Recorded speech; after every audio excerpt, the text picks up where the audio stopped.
টকাটো কেতিয়া পাম তেনেকে মিটিং পাতি আপোনালোকক মই আহি টকাটো দি দিম টকাটো 100% পাবই একেবাৰে টেনচন নলব 10,000 টকা আপোনালোকে 100% পাবই বিভিন্ন সাৰ্ভে কৰাৰ পিছত আমি 31 লাখ মহিলা প্ৰথম পৰ্যায়ে এই আঁচনিখনৰ বাবে উপযুক্ত বুলি আমি ইনফৰমেশন বা আমি তথ্য কালেক্ট কৰিছো কিন্তু অসম চৰকাৰে 27 লাখ মহিলা এই আঁচনিখনৰ সুবিধা দিব আমাৰ বাজেট অনুসৰি কাৰণ আমি যদিও 30 লাখ মহিলাই পাছ কৰিছে আমি 27 লাখ মহিলাকে এই আঁচনিৰ সুবিধা দিব পাৰিম সেইবাবে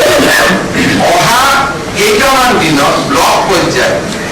এই আঁচনিৰ চূড়ান্ত হিতাধিকাৰী নিৰ্বাচনৰ কাম আৰম্ভ হ'ব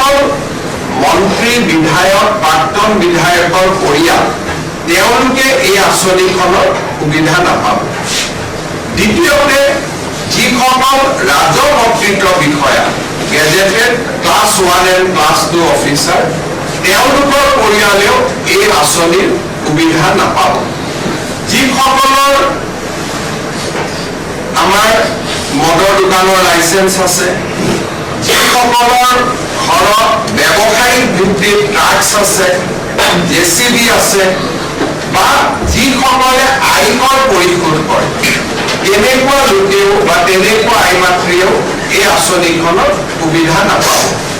আৰু যিসকল আইমাতৃ মহালাখপতি হৈছে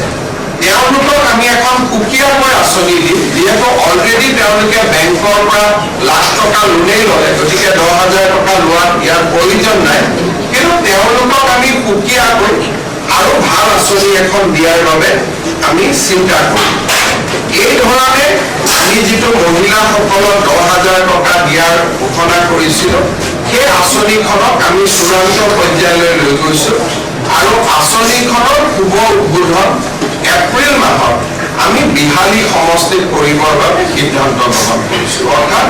প্ৰথম বিহালীৰ আইমাতৃসকলক এই টকা দি পেলাই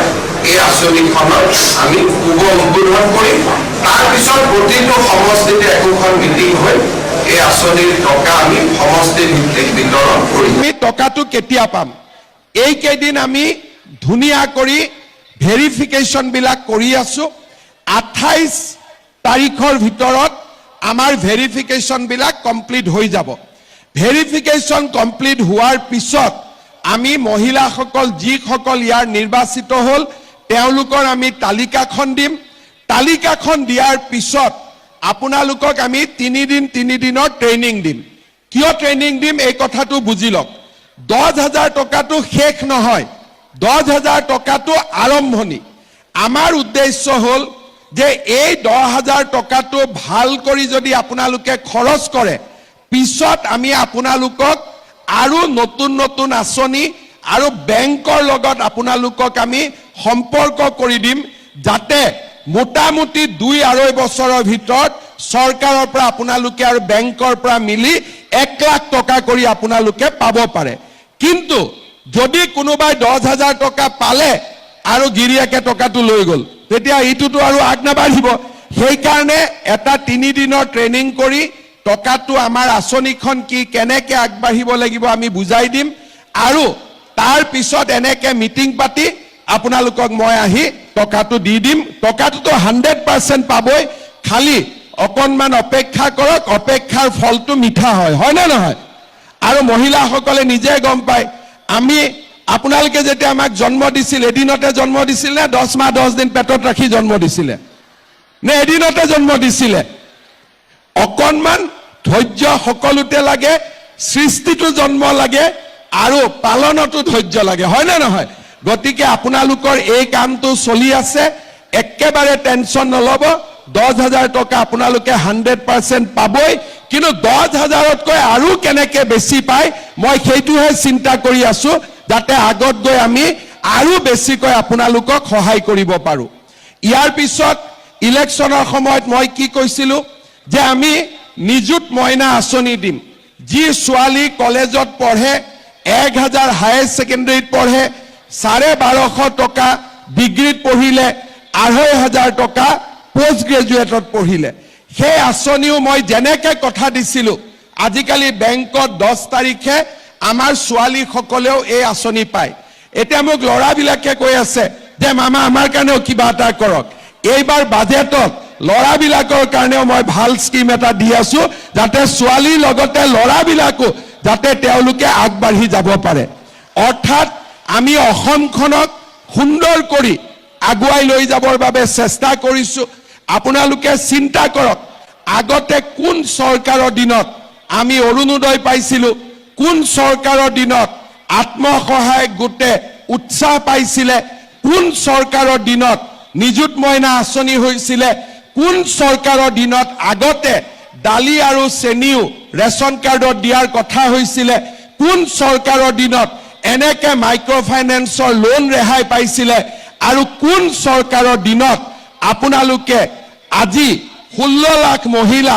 ঋণৰ পৰা মুক্ত হ'ব পাৰিছিলে, বা কোন চৰকাৰৰ দিনত এনেকে এই গোটেই কথাবিলাক আপোনালোকে নিশ্চয় চিন্তা কৰিব।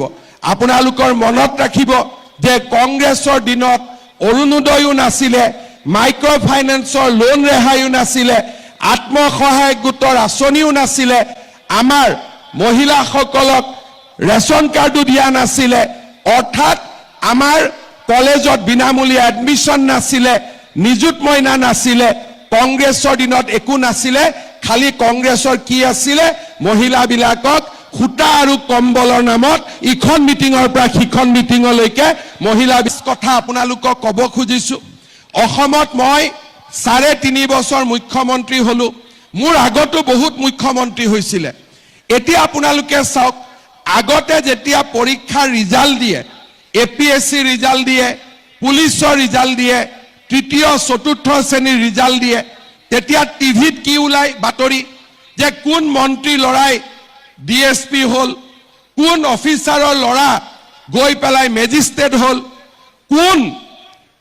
ডাঙৰ বিষয়াৰ খুলখালিয়েকে গৈ পেলাই প্লেনিং অফিচাৰ পালে, কাৰ খুলখালিয়েকে গৈ পেলাই টেক্সৰ ছুপাৰিনটেণ্ডেণ্ট হ'ল, কোন দ্বিতীয় হ'ল। পেপাৰ আৰু টিভিত